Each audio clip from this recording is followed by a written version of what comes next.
அனைவருக்கும் வணக்கம். Welcome to our YouTube channel. நம்முடைய யூடியூப் சேனலில் நம்ம இன்றைக்கி பார்க்க போகிற வீடியோ 2026 +2 தேர்ச்சி பெற்றவர்களா.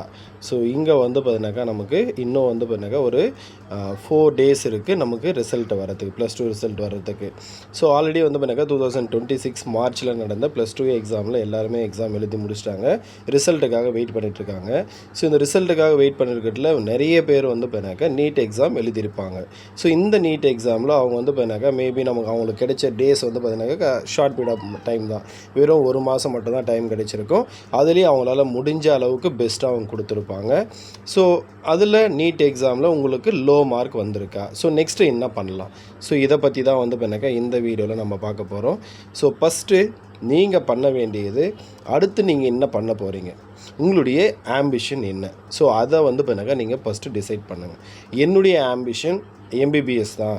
நான் வந்து பார்த்தீங்கன்னா எம்பிபிஎஸ்சில் தான் வந்து பார்த்தீங்கன்னா ஜாயின் பண்ண போகிறேன். அதுக்காக வந்து பார்த்தீங்கன்னா நெக்ஸ்ட்டு 1 இயருக்கு நான் நீட் எக்ஸாம் படிக்க போகிறேன் அப்படின்னு உங்களுக்கு ஐடியா இருந்தது அப்படின்னாக்கா நீங்கள் நீட் எக்ஸாம் கண்டினியூ பண்ணுங்கள். ரெண்டாவது விஷயம், உங்களுக்கு வந்து பார்த்தீங்கன்னாக்கா 4 சப்ஜெக்ட் இருக்குது நீட்டுக்கு. ஸோ ஃபிசிக்ஸ் இருக்குது, கெமிஸ்ட்ரி இருக்குது, பாட்னி இருக்குது அண்டு ஜுவாலஜி இருக்குது. ஸோ இந்த 4 சப்ஜெக்ட்டும் உங்களுக்கு வரும் அப்படின்னா மட்டும் நீங்கள் நீட்டை வந்து பார்த்தீங்கன்னாக்கா சூஸ் பண்ணி படிங்க.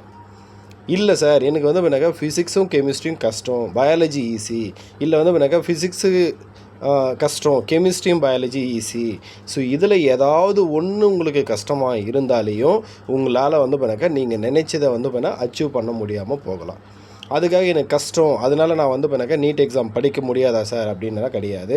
உங்களுக்கு வந்து பண்ண கஷ்டமாக இருக்கா, இப்போ இந்த 4 சப்ஜெக்ட் இருக்குது, ஃபிசிக்ஸ், கெமிஸ்ட்ரி, பாட்னி, ஜுவாலஜி, உங்களுக்கு கண்டிப்பாக ஏதோ ஒரு சப்ஜெக்டோ இல்லை 2 சப்ஜெக்டோ ஈஸியாக இருக்கும். அப்போ 2 சப்ஜெக்ட் ஈஸினாக்கா 45 + 45 90 கொஷின்ஸ் ஈஸி. அப்போ இந்த 90 கொஷினில் வந்து பண்ணாக்கா உங்களுக்கு மிஸ்டேக்கே வரக்கூடாது. அப்போ இன்னும் எத்தனை சப்ஜெக்ட் இருக்குது, இன்னும் 2 சப்ஜெக்ட் இருக்குது, அதுலேயும் வந்து பண்ணாக்கா 45 + 45 90 கொஷின்ஸ் இருக்குது. அந்த 90 கொஷின்ஸ்லேயும் வந்து பண்ணாக்கா உங்களுக்கு 90யும் கஷ்டமாக இருக்காது. ஸோ அதில் வந்து பண்ணாக்கா எனக்கு தெரிஞ்சு ஒரு 40 to 60 கொஷின்ஸ் உங்களுக்கு கஷ்டமாக இருக்கலாம், 40 to 60. அப்போது உங்களுக்கு ஈஸின்னு சொல்லக்கூடிய இந்த 90 கொஷின்ஸில் உங்களால் என்ன பண்ணணும், எனக்கு ஈஸி சார் பாட்னி ஜுவாலஜி எனக்கு ஈஸி, அப்போ அதில் 90 கொஷினில் நீங்கள் வந்து பண்ணாக்கா குறைஞ்சது 85லேருந்து 88 கொஷினுக்கு நீங்கள் கரெக்டாக போடணும். முடிஞ்சால் 90 out of 90 கொஷின்ஸ் கரெக்டாக போடணும். உங்களுக்கு எது ஈஸின்னு நினைக்கிறீங்களோ, ஃபிசிக்ஸ், கெமிஸ்ட்ரி, பாட்னி, ஜுவாலஜி எது ஈஸின்னு நினைக்கிறீங்களோ அதிலிருந்து கொஷின் வந்தால் நீங்கள் மிஸ்டேக்கே பண்ணக்கூடாது. அப்போ தான் உங்களால் வந்து பண்ணாக்கா 2027 வரக்கூடிய அந்த நீட் எக்ஸாமில் நீங்கள் வந்து கிளியர் பண்ணி நீங்கள் நினச்ச காலேஜில் சீட்டு வாங்க முடியும். அப்போது உங்களுக்கு பிடிச்ச சப்ஜெக்டை சூஸ் பண்ணிக்கோங்க. அதுக்கு வந்து பண்ணாக்கா இம்பார்ட்டன்ஸ் கொடுத்து படிங்க. உங்களுக்கு பிடிக்காத சப்ஜெக்ட், தட் மீன் வந்து பண்ணாக்கா உங்களுக்கு கஷ்டமாக இருக்கக்கூடிய சப்ஜெக்ட் எது கஷ்டமாக இருக்கும். ஸோ எல்லாருக்குமே வந்து பண்ணாக்கா இப்போ லாஸ்ட்டாக 2026 2 டேஸுக்கு முன்னாடி நடந்த நீட் எக்ஸாமில் கூட எல்லா ஸ்டூடெண்ட்ஸும், மோஸ்ட் ஆஃப் த ஸ்டூடெண்ட்ஸ் வெளியே வந்து என்ன சொன்னாங்கன்னா பயாலஜி ஈஸி, கெமிஸ்ட்ரி வந்து பண்ணாக்கா பரவாயில்ல, ஃபிசிக்ஸ் வந்து கஷ்டமாக இருந்தது. ஸோ இதுதான் வந்து பண்ணாங்க எல்லாருமே காமனாக சொன்னாங்க, ஃபிசிக்ஸ் கஷ்டம், ஃபிசிக்ஸ் கஷ்டம், ஃபிசிக்ஸ் கஷ்டம். அப்போ ஃபிசிக்ஸ் ஏன் கஷ்டமாக இருக்குது, அங்கே வந்து பண்ணாக்கா நம்ம ஒரே மெத்தட் ஆஃப் கொஷின்ஸை மட்டும் படிச்சுட்டு போவோம். அந்த மாதிரி இல்லாமல் எந்த மெத்தட் ஆஃப் கொஷின்ஸ் வந்தாலையும் நான் வந்து பண்ணாக்கா கரெக்டாக வந்து பண்ணாக்கா அட்டன் பண்ணணும் அப்படின்ற அவன் ஒரு மெத்தடில் இருக்கும் கொஷின், அதை வந்து பண்ணால் எப்படி கேட்டாலையும் இது இப்படி கேட்பாங்களா, இப்படி கேட்பாங்களா, இப்படி கேட்பாங்களான்னு சொல்லிட்டு நம்ம என்ன பண்ணணும், யோசிச்சுக்கிட்டே இருக்கணும். அப்போ தான் வந்து நம்மளால் என்ன பண்ண முடியும்னாக்கா அந்த ஃபிசிக்ஸும் நம்ம ஈஸின்னு சொல்ல முடியும். அப்போ நீங்கள் எப்போ வந்து பண்ணாக்கா உங்களால் வந்து பண்ணாக்கா 4 சப்ஜெக்டும் ஈஸி, எனக்கு ஃபிசிக்ஸு, கெமிஸ்ட்ரி, பாட்டனி, ஜுவாலஜி எல்லாமே எனக்கு ஈஸின்னு நீங்கள் நினைக்கிறீங்களோ அன்றைக்கி தான் உங்களால் நீட் எக்ஸாம் கிளியர் பண்ண முடியும். இந்த நீட் எக்ஸாமை பொறுத்த வரைக்கும் பார்த்தீங்கன்னாக்கா ஒரு பெரிய ப்ராசஸ், ஒரு 1 இயர் ப்ராசஸ். இன்னும் சொல்ல போனோன்னா ஒரு சின்னதாக ஒரு சர்க்கிள், எனக்கு கெமிஸ்ட்ரி கஷ்டமாக வந்துச்சு சார், இல்லை ஃபிசிக்ஸ் கஷ்டமாக வந்துச்சு சார்னாக்கா 1 இயர் போட்ட எஃபர்ட் மொத்தம் வேஸ்ட்டாக போயிடும்.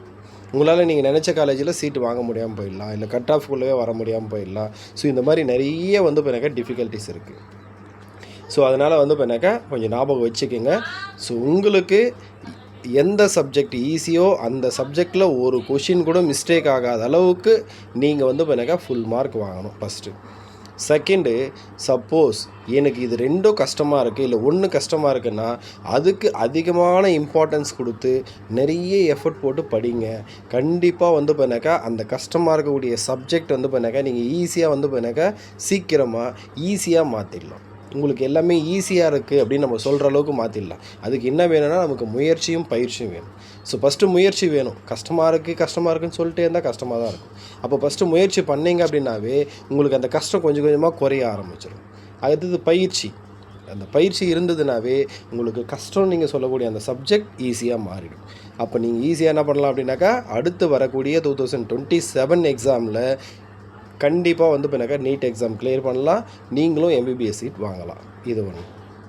அடுத்து இப்போ நீங்கள் வந்து பின்னாக்கா ரீசெண்டாக அந்த நீட் எக்ஸாம் எழுதி முடிச்சிருப்பீங்க. அந்த கொஷின் பேப்பர் தான் உங்களுக்கு பேசிக். நீங்கள் ஃபஸ்ட்டு நீங்கள் ஸ்டேட் போர்டாவது படிச்சிருங்க, இல்லை CBSE போர்டாவது படிச்சிருங்க. எந்த போர்டு படிச்சிருந்தாலே பரவாயில்ல. உங்கள்கிட்ட இருக்கக்கூடிய அந்த புக்கு, உங்கள்கிட்ட இருக்கிற புக்கு, அந்த biology book, physics book and chemistry book, so 11th and 12th book, இந்த புக்கை எடுத்து வச்சுக்கோங்க.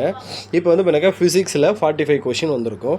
இந்த 45 கொஷினும் புக்கில் எந்த இடத்துல இருக்குது பேஜ் நம்பரை வச்சு நோட் பண்ணுங்கள்.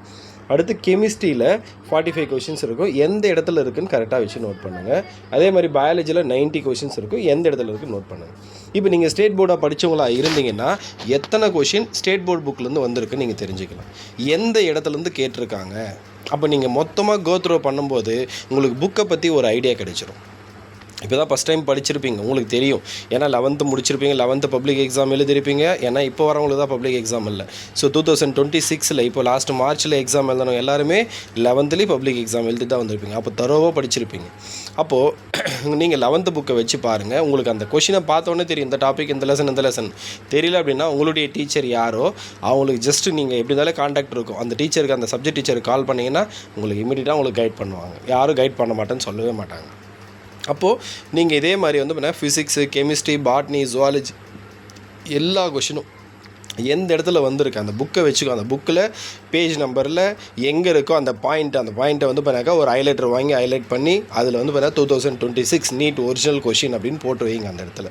அப்போ நீங்கள் படிக்கும்போது இந்த இடத்துலேருந்து கேட்டிருக்காங்க, இந்த மாதிரி கேட்டிருக்காங்க. ஸோ அங்கே ட்விஸ்டட் கொஷினா இல்லை டைரக்ட் கொஷினா இல்லை வந்து ப்ராப்ளமாக இருந்தால் வேல்யூ மாற்றி கேட்டிருக்காங்களா, எல்லா விஷயத்தையும் நீங்கள் என்ன பண்ண முடியும்னாக்கா தரோவாக லேர்ன் பண்ணிக்க முடியும். ஸோ இதுக்கு வந்து பின்னாக்கா நீங்கள் வந்து பின்னா ஒரு 4, 5, 6, 10 டேஸ் கூட எடுத்துக்கோங்க. ஏன்னா நமக்கு அடுத்து 2027 மேலே தான் இது திரும்ப நீட் எக்ஸாம் வரும். அதில் எந்த மாற்றமும் கிடையாது. அதுக்கு முன்னாடி வரப்போகிறது கிடையாது. அதுக்கு முன்னாடி நமக்கு நிறைய டைம் இருக்குது. ஒரு 10 டேஸ் வரைக்கும் எடுத்துக்கிட்டு இது மொத்தத்தையும் உட்காந்து கோத்ரோ பண்ணிட்டீங்க அப்படின்னாவே உங்களால் என்ன பண்ண முடியும், சூப்பராக வந்து பின்னாக்கா அடுத்த எக்ஸாமுக்கு ப்ரிப்பேர் பண்ண ஆரம்பிச்சிட முடியும். ஸோ இப்போ உங்களுக்கு வந்து பார்த்தீங்கன்னா அந்த டிஃபிகல்ட்டிஸ் லெவல் உங்களுக்கு புரிஞ்சிடும். அந்த டிஃபிகல்ட்டிஸ் லெவல் புரிஞ்சதுனாவே வந்து பார்த்தீங்கன்னா நம்மக்கிட்ட ஸ்டேட் போர்டு புக்கில் இருந்து 180 கொஷினுக்கு வந்து பார்த்தீங்கன்னா 160 கொஷின் ஸ்டேட் போர்டு புக்கிலேருந்தே இருக்குது. அப்படின்னா நீங்கள் என்ன பண்ணணும், CBSE புக்கையும் வாங்கி படிக்கணும். இப்போ CBSE புக்கு படிக்கிறவங்களா இருந்தீங்கன்னா எல்லா கொஷினும் உங்களுக்கு CBSE புக்கில் NCERT புக்லேயே இருக்குது அப்படின்னாக்கா நீங்கள் என்ன பண்ணலாம், NCERT புக்கே ஃபாலோ பண்ணலாம். இல்லை அதில் இல்லை அவுட்லேருந்து கொஞ்சம் வந்திருக்கு அப்படின்னா அதுக்கு நீங்கள் என்ன பண்ணணும், இன்னும் கொஞ்சம் வந்து பண்ணாக்கா வேறு ஏதாவது அவுட் சோர்ஸ் மெட்டீரியல் வாங்கி பார்க்குற மாதிரி இருக்கும். ஸோ இந்த மாதிரி வந்து பண்ணாக்கா நீங்கள் ஃபஸ்ட்டு உங்கள் கிட்ட இருக்கிற புக் இருக்கா, புக்கில் கரெக்டாக எந்த இடத்துலேருந்து கொஷின்ஸ் இருக்குது, ஸோ இதெல்லாம் தரோவாக டீட்டெயில்டாக நீங்கள் செக் பண்ணும்போது உங்களால் வந்து பண்ணால் ஈஸியாக என்ன பண்ண முடியும், அடுத்து வரக்கூடிய இந்த நீட் எக்ஸாமில் பாஸ் பண்ணுறது மட்டும் இல்லாமல் டாப் ரேங்க் வந்து அந்த டாப் ரேங்க்கில் நீங்கள் நினைச்ச காலேஜை சூஸ் பண்ண முடியும். இந்த வீடியோ இதோட முடிச்சுக்கிறேன். நன்றி, வணக்கம். அடுத்த வீடியோவில் சந்திப்போம்.